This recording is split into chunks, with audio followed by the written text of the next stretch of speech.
My name is John.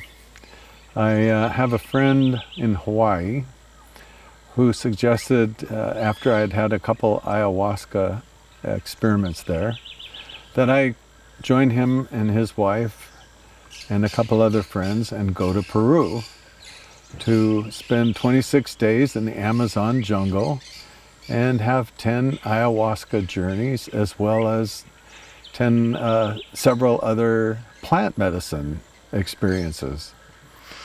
So I thought about it, and my conclusion was the better question was, why not? So I signed up. I did it. You're never too old to heal, right? I'm 79 and a half. I like the half because I'm so excited about my forthcoming 80th birthday. I hated 60, I hated 70, but I'm really looking forward to 80. What a joy to be on this earth for that long. My children, my grandchildren, my great-grandchildren, a wonderful company that they've all helped me build, and I just feel so fortunate to be alive at this time. And you, if you don't mind sharing which plant dieta you dieted on and what you feel has brought to you. So I traveled on Noyurao, and I'm not sure exactly what effect it did have on me, but I am sure that it's probably the first time that I've spent this much time journaling. And the thoughts that I've had and the things that I've written down are something that I intend to go back to time and again when I get home. So I don't really feel a great deal of magic or woo-woo or any of that, but I'm just so grateful for my thoughts that I've had while I've been here. Before arriving, you came with an intention or a suffering or something that felt like was, difficult that you wanted to let go of. First of all, what was that, and how do you feel now that you've done the 26 days? Has it been relieved, or do you have insights on that suffering?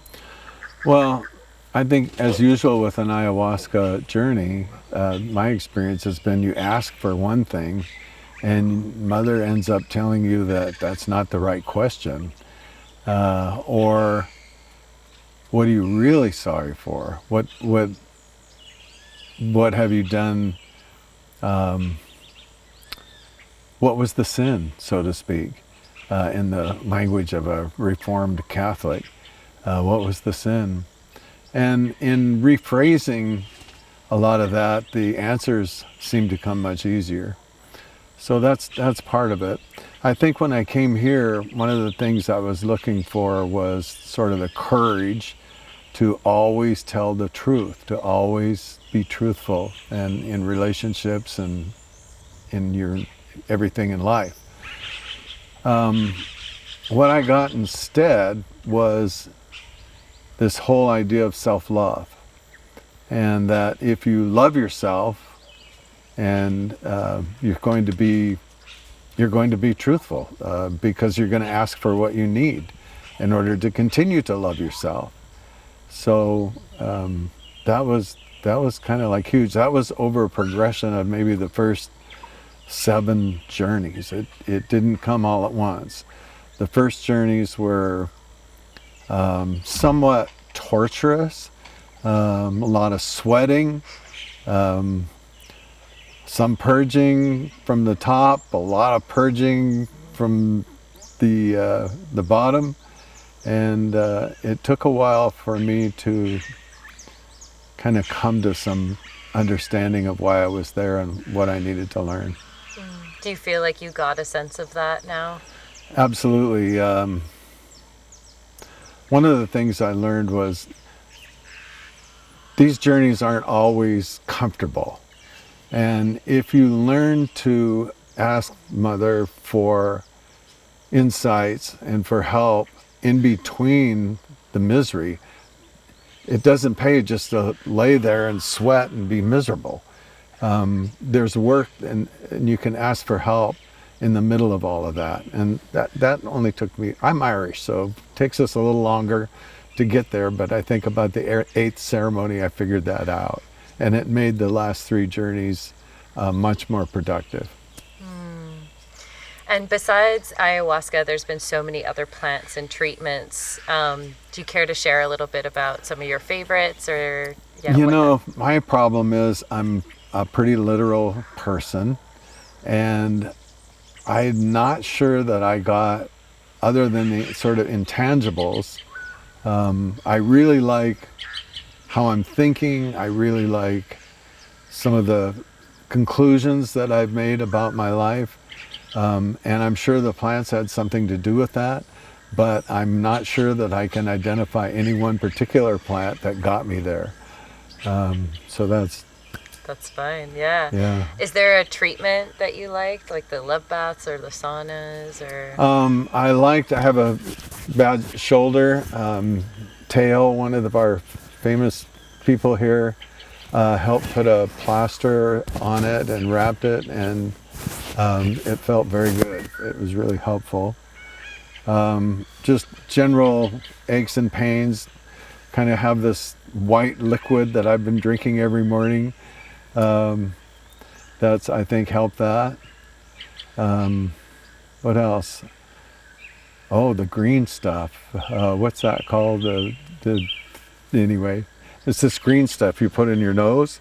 Oh my God, what it does for your sinuses, you won't believe. It's wonderful. So yeah, the plant, that has been super. Mm-hmm.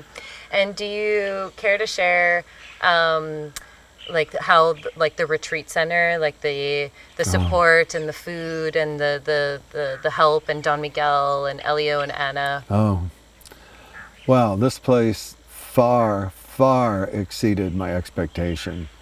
When you think about coming to an Amazon jungle and doing plant medicine, you think that you're going to be doing a lot of like personal suffering.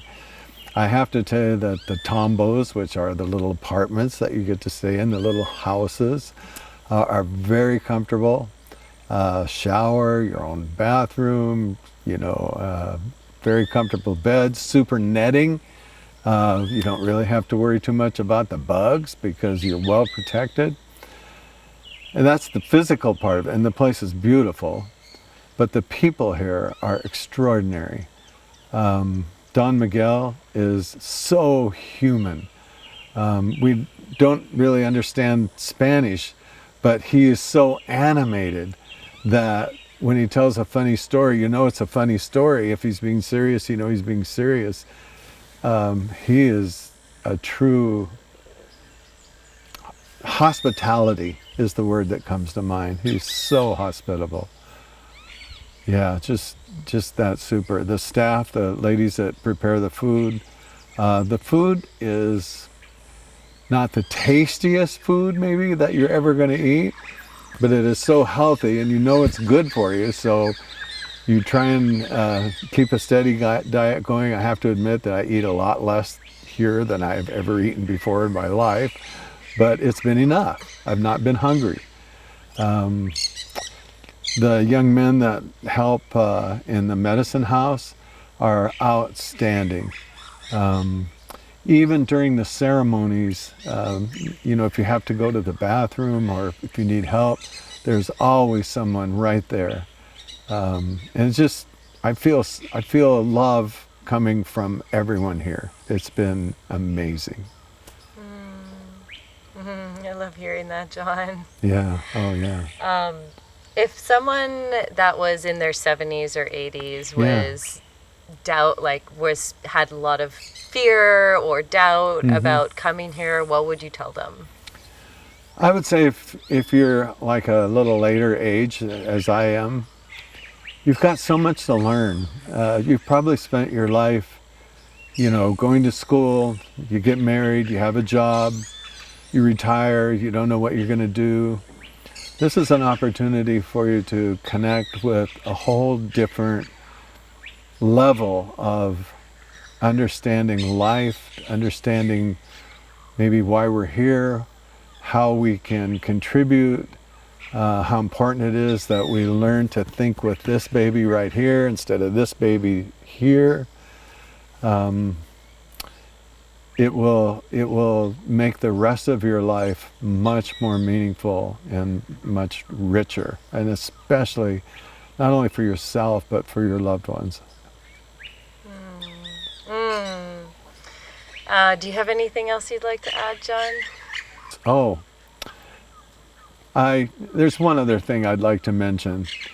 The people that I've met while I've been here, and we've got quite a different range of people from even different countries. Every single one of them is unique. Every single one of them has a story. We have shared honestly and openly with one another.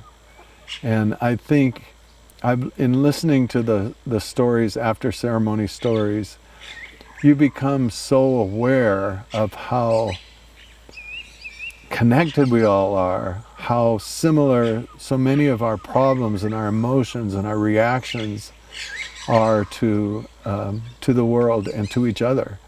And I can truthfully say at the end of 26 days that I feel that I have some new friends, some people that I've touched, some people who have touched me in my heart. And it's been a beautiful experience. Yes. Aho. Aho.